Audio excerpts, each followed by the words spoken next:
These 10 business English phrases are sure to make you sound more professional and confident if you use them at your workplace. Hey everyone, how is it going today? My name is Catalin. Welcome back to my English learning channel. Today we have a really great video for all of you English learners that want to sound more professional, especially when you're speaking at work. Today we're learning 10 business English phrases that you can use at work to sound more professional and confident. Let's get into the video. The first phrase for this video that is really helpful for the workplace is to touch base. To touch base means to chat and check up with someone, especially on their progress with something. For example, at work, your boss might have given you a project to work on. They might touch base with you every week to check up on your progress. Using this in an example sentence, I might say, "We should touch base in a few days to check on our progress." The next useful phrase is to reach out. To reach out means to attempt to contact someone, especially by sending them an email or giving them a phone call. An example sentence for your workplace might be, "I'll try reach out to the client for some feedback." Or I could say to you, "You can reach out to me using my social media." Phrase number 3 for today is to go back to the drawing board. At work, when you're creating a plan for a project with your colleagues, you might draw or write out a plan on a drawing board or a whiteboard. If that plan that you had created fails, then you have to go back to the drawing board and create a new one. This is what to go back to the drawing board means. It means to have to start something all over again. For example, you might say, "The product was rejected by the client, so we have to go back to the drawing board and redesign it." Next phrase up is to do your due diligence. That one is a bit of a tongue twister. Due diligence is a phrase that means to do careful and thorough research before making a decision, so you can be sure that your choice is based on accurate and correct facts.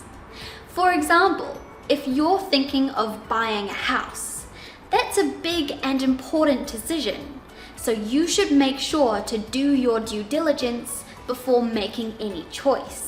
This means researching the house's market value, checking out the neighborhood, and making sure that the house doesn't have any issues. So when someone tells you to do your due diligence, they're telling you not to rush into any decision and make sure that you know all of the correct facts before you make a choice.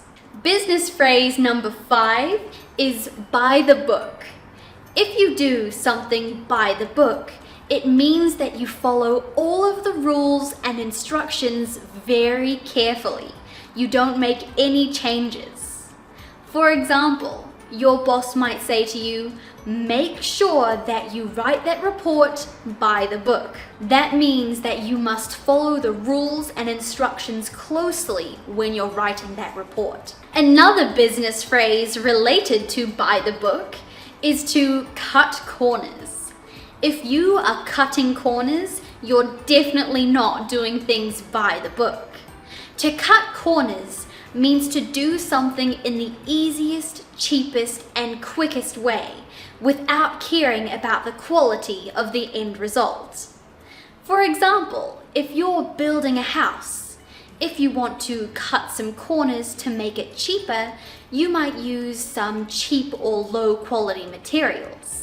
This will of course mean in the end your house isn't as good quality, but that's not really a big deal for you. You'd rather it be cheaper. An example sentence you might say at work is, "We should be careful not to cut corners when we're making our product, so we can deliver the best quality to our customers."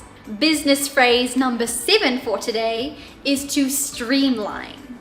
To streamline something means to make a process simpler or easier. For example, at work, if there is a certain process that has 10 steps in it, you could streamline it to make it simpler and easier, and perhaps now it only has 4 steps in it. An example sentence might be, at the moment it's really difficult to find funding because the process is so complicated. We should streamline it to make it easier. Another phrase that is very common in business English is a ballpark figure. A ballpark figure is an estimate of an amount or number. So you're not exactly sure how much there is, but you have a rough idea. That's a ballpark figure. For example, you could say, I'm not exactly sure how much our revenue for this quarter is, but a ballpark figure is around $100,000. The 9th phrase for today is a long shot. If you imagine that you're at a basketball court and you're trying to make a shot from a long way away, it's pretty unlikely that you'll get it in the basket, right? You have a small chance of success. Making a shot from a long way away is a long shot. If we call something a long shot, it means that we think it has a small chance of success. For example, meeting our KPIs this month is a long shot. And finally, our last phrase for this video is smooth sailing. The phrase smooth sailing can be used to describe a situation that is trouble-free and easy, just like sailing on smooth water without any big waves or disruptions. For example, the project was smooth sailing after we fixed the bug. This means that after the bug was fixed, the project went on without any issues. And that was all of the business English phrases that I had for you today. These 10 business English phrases are sure to make you sound more professional and confident if you use them at your workplace. If you enjoyed this video and found it helpful, it would be really great if you could leave this video a like and also subscribe before you go. Those really help me out. Don't forget, you can also contact me on my social media if you have any questions or want to say anything to me. I'll see you guys in the next video lesson. Bye!